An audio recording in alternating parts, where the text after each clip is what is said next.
My name is Joy, Lifechangers, and today I am going to be talking about something that I'm really passionate about, and I consider it very essential and important, especially in the season that we are in.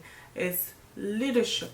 I want to share with you some essential qualities of leadership, especially the essential qualities that will guarantee maximum profit of our gifts and our lives in this season and beyond. Okay, so this is important because everything rises and falls on leadership. So if it's wrong, it's leadership. If it's right, it's leadership.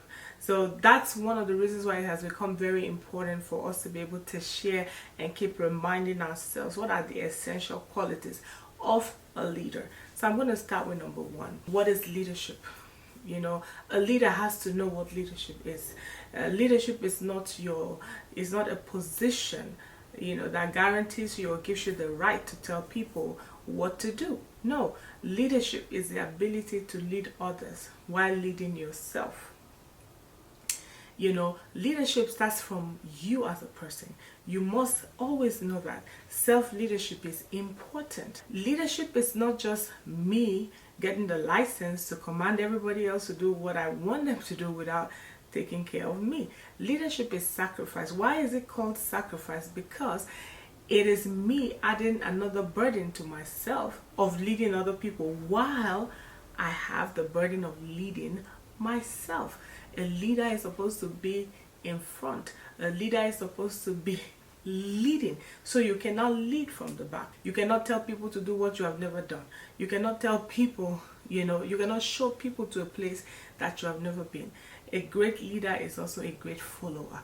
So you must have followed and known the pitholes that are on the route of leadership to whatever destination that you are leading the people. Every leader has a cause.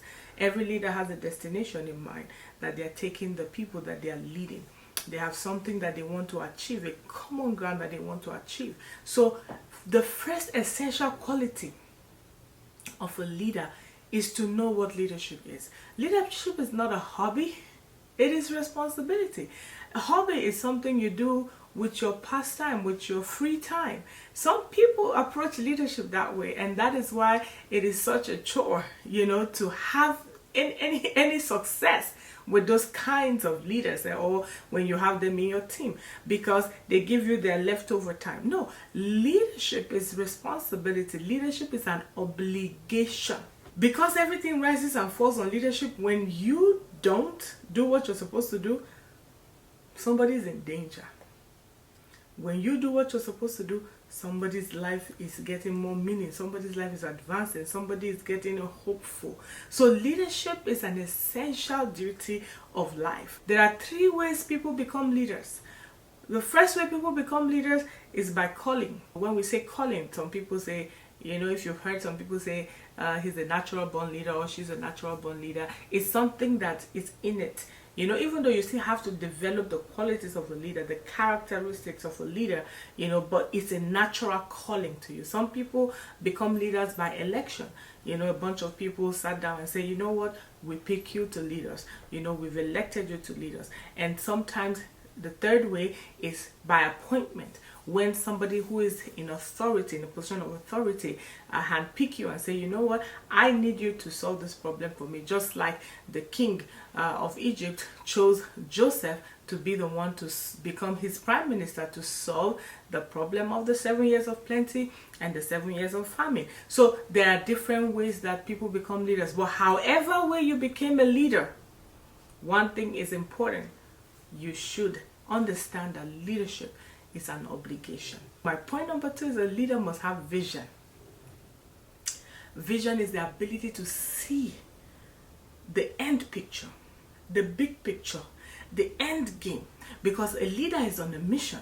If you're a leader, you are leading people somewhere. So a leader is on a mission. What is your mission? What is the goal? Where are we going? Where are we? Why are you taking me from here? Why should I follow you? A leader must be very articulate about their vision, must be very clear about their vision. They possess foresight.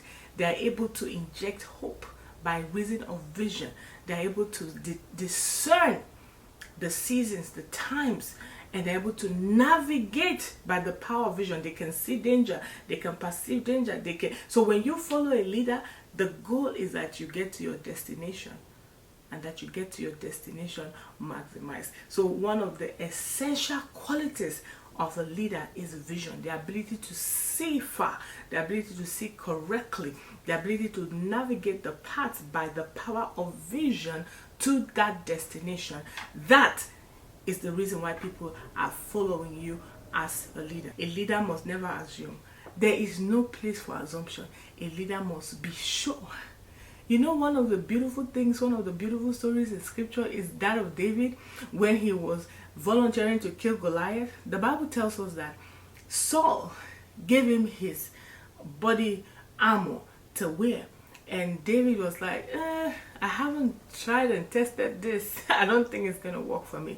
Do you know that I strongly believe that if David had used that armor because he couldn't say no to the king, Goliath will have finished David, because David hadn't tested that. David was not going to assume that, oh, because it's King Saul and because, you know, this armor worked for Saul, so it's going to work for me. He didn't assume that. He said, no, I've not tested this. So a great leader is not going to assume anything. You know, there's something I normally say. The fact that you have an opinion does not mean that your opinion is correct. You can have an opinion. Yes, everybody's entitled to have their opinion. But your opinion could be wrong. It has happened a lot of times. You can even perceive something and it is wrong, because knowledge is not finality.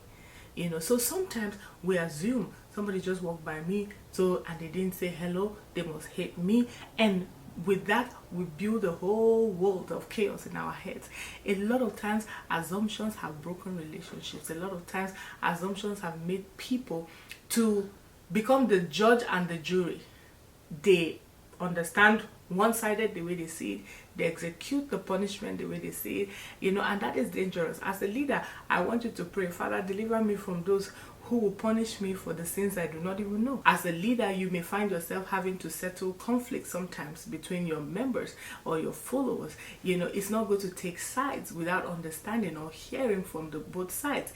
You know, the wisdom that King Solomon used till today is still being talked about all over the world. So as a leader, never assume, okay, like Solomon, he could have just said, oh, this one is shouting louder than this one, so it must be her kid. No, he just used wisdom, and he solved the problem. Until tomorrow, we still talk about the wisdom of Solomon. So as a leader, one of the essential qualities you can never assume. A leader must be a communicator.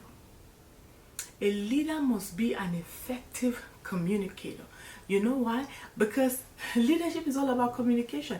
There is a goal, there is a vision, and we are going there. So if you cannot talk, sometimes there are people who know the right thing in their minds, but they cannot get it out, you know, out of their mouth. How do you become an effective communicator? Knowledge is key. Knowledge builds your confidence.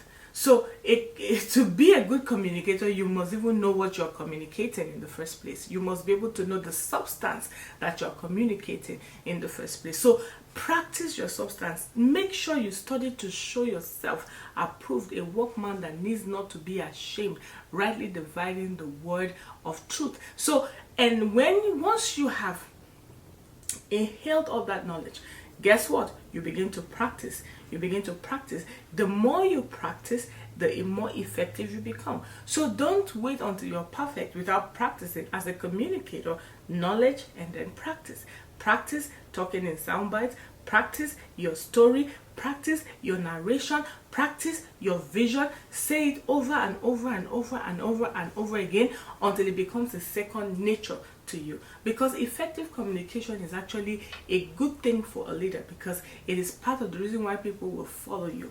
Whenever you are able to articulate what your vision is, where you are going and how you intend to get there, more people come on board. But when you talk and people are confused, they say, yeah, I kind of like it, but I don't know, you know, I wasn't clear about this, I wasn't clear about that. So the more effective we become in communication, the better we're able to communicate the vision of those who will lead. In this season of maximum profit, I want to encourage you, practice, inhale every knowledge.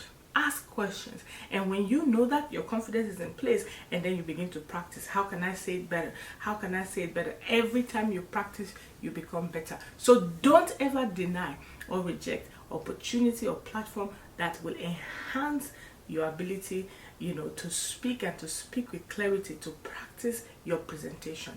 A leader must have empathy. A leader must have empathy. It's important, because if you don't have empathy, how are you going to be able to be relatable? We have three kinds of empathy. We have the cognitive empathy. The cognitive empathy is the thoughts, the understanding, the intellect. We refer to doctors as people who have cognitive empathy, because a doctor is trained to understand your symptoms. So he asks you questions, and then he says, oh yeah, I think I know what is wrong with you. So there's a combination of intellect and ability to recognize, okay, this symptom is probably this, it's probably that. It's good, but it can be bad. You being able to tell somebody what is wrong with them, but you may not be able to sympathize or have feelings for them. I've seen situations where people felt so bad because of how doctors handled them, because it was all about time. Okay, I've solved your problem, go. So sometimes, if you are, as a leader, if you are just intelligent but you cannot connect with people's emotion, that is also a disadvantage. So the second one is actually the emotional empathy, which has its strengths and its weakness as well. The emotional empathy is where the feelings, physical sensations, the tearing, the crying. Is almost like when somebody is crying, you can actually cry with them. And sometimes some people love you for that as a leader, but it has its limitation. I think my favorite one is the third one, which is the compassionate empathy. You see, the compassionate empathy mixes the two. It has the intellect, it has emotion, and it has action. At the end of the day, you are able to feel the pain that this person is feeling. You're able to understand it, and then you're able to minister to them. You're able to guide them through it. You're able to show affection, without breaking down. Because the thing with the emotional empathy is that if you allow your emotions to lead you, you can be deceived. So I've given you 5 of my essential leadership qualities for this season that will guarantee maximum profit. Now, there are actually 10, but the remaining 5 will be for training purposes. That's going to be for people who want to go deeper, who want to go higher in leadership. So that's kind of like the advanced dimension. So for those of you who are interested in knowing what the remaining 5 are, go to the website, enroll, and I will see you there. I'm committed to seeing better leaders raised in this season and for our generation. And I'm counting on you, I'm counting on myself. I am committed to being a better leader, because everything rises and falls on leadership. And we are going to be great leaders that are going to change the trajectory of our time and the results that we obtain by our commitment to excellence. In Jesus' name, amen. God bless you. Bye.